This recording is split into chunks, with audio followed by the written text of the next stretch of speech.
Halo beban keluarga, sebelumnya saya ingin mengucapkan selamat tahun baru ya. Semoga menjadi tahun yang lebih baik lagi. Film yang saya rangkum sekarang berjudul Rim of the World.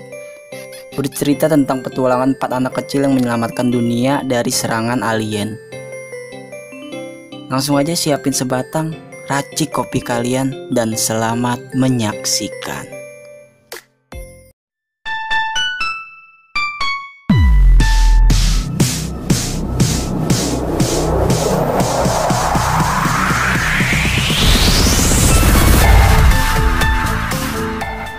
Film bermula di luar angkasa. Terlihat sebuah pesawat melaju tak terkendali. Di dalamnya terdapat seorang astronot yang berkomunikasi lewat layar komputer. Tidak lama, terdengar suara menyeramkan dan astronot itu berteriak lantang.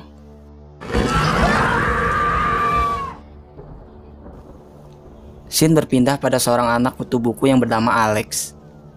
Sehari-hari, dia mempelajari berbagai hal yang berbau NASA. Alex ini orangnya pendiam.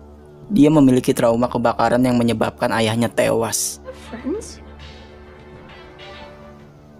Berbeda lagi si anak kaya dan sombong, namanya Darius. Dia sangat percaya diri dan selalu merasa bisa dalam segala hal. Darius juga bertingkah paling berisik dan biang kerok. Di sebuah terminal keberangkatan, perempuan Tiongkok bernama Zhen terlihat membawa beberapa barang bawaan. Sampailah dia di Los Angeles dan bertujuan pergi ke Rim of the World. You know, I went to camp when I was a little girl. Beberapa saat kemudian, Alex dan ibunya sampai di satu perkemahan. Ibunya berharap Alex bisa bergaul memiliki banyak teman baru. Mereka pun langsung disambut oleh pemandu yang rata-rata berkulit hitam. Di tempat yang sama, Darius juga baru turun dari mobilnya. What's that? It's what rich people do. You wouldn't know nothing about that. Don't turn your back on me. Come on, Alex, dance a little bit. You know how to dance? Tibalah waktu sang ibu pergi, meninggalkan Alex menikmati waktu musim panasnya. Game pertama menaiki Flying Fox. Zhen meluncur tanpa kendala, sementara Alex cukup pengecut. Dia kembali turun dan mendapat tatapan tidak mengenakan. Esok harinya, mereka bersiap untuk berangkat berkemah. Saat ingin menyeberangi sungai, ternyata arusnya besar. Mereka pun berpencar. Zhen berjalan diikuti oleh Alex. Mereka melintasi hutan yang sejuk dan rindang. Saat itu, kebetulan Darius juga baru selesai buang air. Dia pun menjahili Alex agar bisa mengatasi ketakutannya. Lalu muncul seorang laki-laki yang membela Alex. Darius yang sok jagoan berhasil kena tampol. Laki-laki ini mengenalkan diri dengan nama Gabriel. Tak lama kemudian, mereka berempat mendengar suara ledakan. Di handphone juga terkirim sebuah broadcast yang menyatakan bahwa segera menjauhi daerah metropolitan dan jangan mendekati pesawat tak dikenal. Dengan berlari, mereka kembali ke mobil, namun tidak menemukan siapa-siapa di sana. Tak lama, langit berubah keemasan. Dan tiba-tiba saja Maybe North Korea's invaded. Zhen, call it off. I never even had sex before. mereka balik ke perkemahan awal, tapi mobil beserta rombongan sudah menghilang.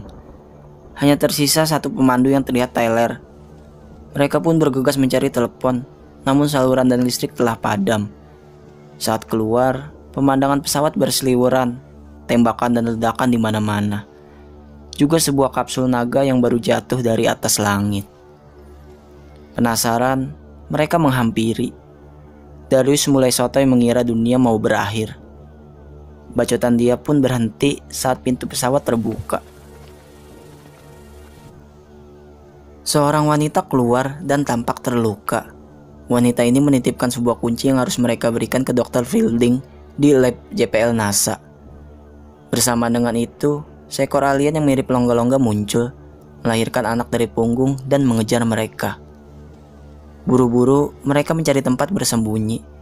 Tapi emang Darius ini goblok. Ketahuanlah mereka. Kejar-kejaran masih terus berlanjut. Mereka terpisah. Gabriel bersama dengan Darius dan Alex bersama dengan Zhen. Harusnya mereka aman, tapi Alex malah batuk. Alien mendengar dan langsung menghampiri. Untungnya Zen pintar. Mereka ngumpet di balik jamban. Saat di bawah, mereka melihat si pemandu yang sudah terbangun dan kencing. Tapi kemudian dia disambar oleh alien dan dicabik-cabik. Di lain sisi, Gabriel dan Darius keluar dari persembunyian. Mereka langsung dikejar dan masuk ke dalam bangkai pesawat. Get the door! What? Get the door! Get the door!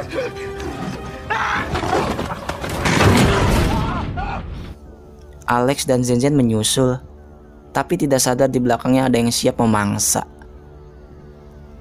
Singkat cerita, satu alien mati karena hembusan api. Sang ibu alien murka. Tanpa berusaha payah, dia menubruk badan Alex dan kawannya. Dengan wajah yang penuh lendir, alien itu langsung memperkosa mulut Darius yang suka ngebacot. Bertepatan dengan itu, pesawat lewat dan melemparkan tembakan. Alien pun jatuh. Mereka kembali berlari menyelamatkan diri. Meneruskan perjalanan untuk ke JPL meski jaraknya mencapai 112 km. Ya, kira-kira dari Jakarta sampai ke Depok lah.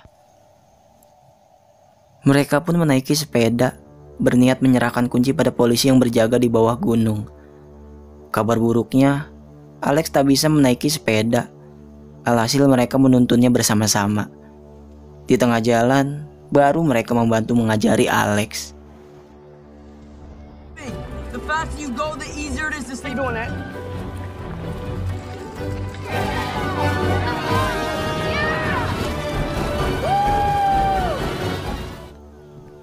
Sampailah mereka di teluk kecil Los Angeles. Mereka masuk ke kantor polisi, kecuali Gabriel. Di sana, mereka bertemu dengan pria di dalam sel yang memohon untuk dikeluarkan. Dengan penuh pertimbangan, Alex memberikan kunci sel dan mereka pergi meneruskan perjalanan. How's your watch still working after the pulse? It's not. Yo, watch out. It was my dad's. Setelah itu, mereka bertemu dengan tentara. Alex segera menyerahkan kuncinya dan ikut dievakuasi bersama beberapa orang lain. Namun tidak lama, serangan kembali datang.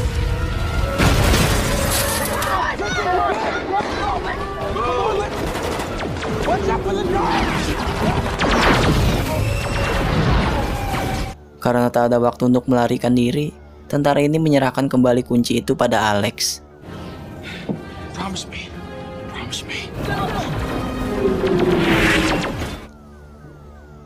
Malam harinya, mereka sampai di daerah perumahan tempat Gabriel tinggal. Mereka makan dan beristirahat. Di sini juga, Gabriel mengakui bahwa dia sebenarnya tahanan kota. Dia juga tidak bisa membaca angka dengan baik. Saat mereka tertidur, terdengar suara yang cukup keras. Mereka pun bangun dan pergi mengendap-endap. Tapi, tiba-tiba kawanan pria bertopeng menodongkan senjata. Dan orang itu adalah Purge masks. Lou! Oh my God, Lou! ya, dia merupakan orang yang sempat Alex tolong di penjara. Sayangnya, orang itu tidak sebaik yang Alex pikir. Dia menginginkan kunci itu untuk dijual kembali dengan harga mahal. Be so kind as to give me that. Alex tidak mau menyerahkan kuncinya. Pria bertopeng pun mengancam. Tapi alien datang dan mengobrak-abrik badan mereka. Kesempatan itu Alex pakai untuk menyelamatkan diri. Trevor, what are you doing? Zen, throw me the glow stick. What are you doing?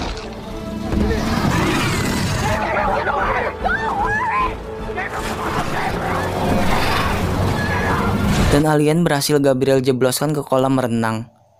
Keesokan hari, mereka sampai di Los Angeles bagian selatan. Mereka berganti pakaian agar alien tidak bisa melacak mereka.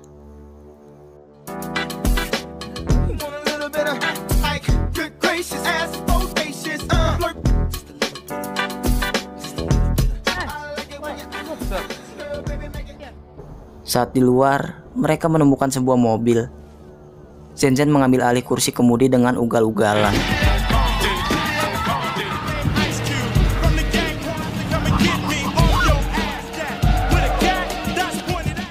Lalu, alien kembali muncul dan nemplok di kaca.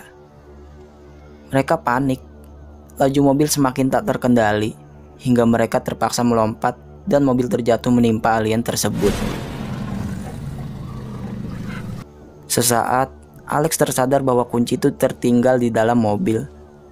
Darius memutuskan mengambilnya seorang diri, namun lagi-lagi dia ceroboh. Saat sudah mendapatkan kunci itu, Darius diserang dan perutnya terluka. Mereka meneruskan perjalanan, sampailah di Pasadena. Gedung JPL yang menjadi tujuan mereka juga sudah terlihat. Mereka masuk dan menemukan Dr. Fielding sudah tidak bernyawa. Mereka pasrah dengan keadaan, tapi kemudian terdengar suara dari sebuah layar besar. Ternyata orang di seberang sana merupakan seorang jenderal yang bertugas di Gunung Cheyenne. Alex berbicara bahwa dia membawa kunci kripto yang dibutuhkan. Tapi sang jenderal meminta mereka keluar dari JPL dan akan segera mengirimkan tim penjemput. Alex tetap pada pendiriannya, tidak ingin menyerah dan ingin mengaktifkan Excalibur yang bisa memusnahkan pesawat induk alien. What do we need to do to get this thing working? Sang jenderal pun menuntun mereka. Pertama, Zenzen harus ke ruang bawah tanah mengaktifkan pembangkit listrik. Kemudian, harus ada yang ke atap untuk menyetel parabola. Alex pun mengajukan diri padahal dia takut pada ketinggian. Di bawah tanah, Zenzen berhasil menarik tuas pembangkit listrik. Komputer pun sudah Gabriel aktifkan.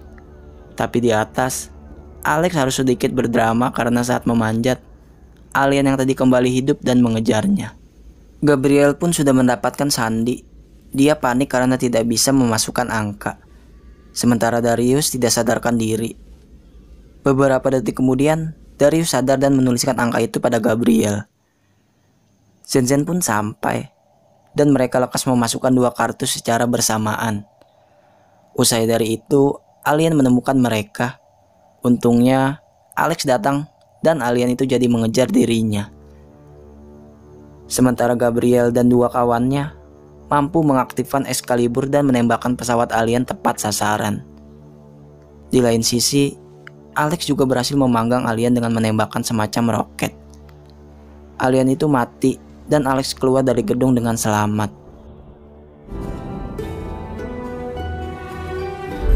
Guys, we did it! Hell yeah, we did it! Mereka pun menjadi penyelamat dunia. Dan film pun tamat.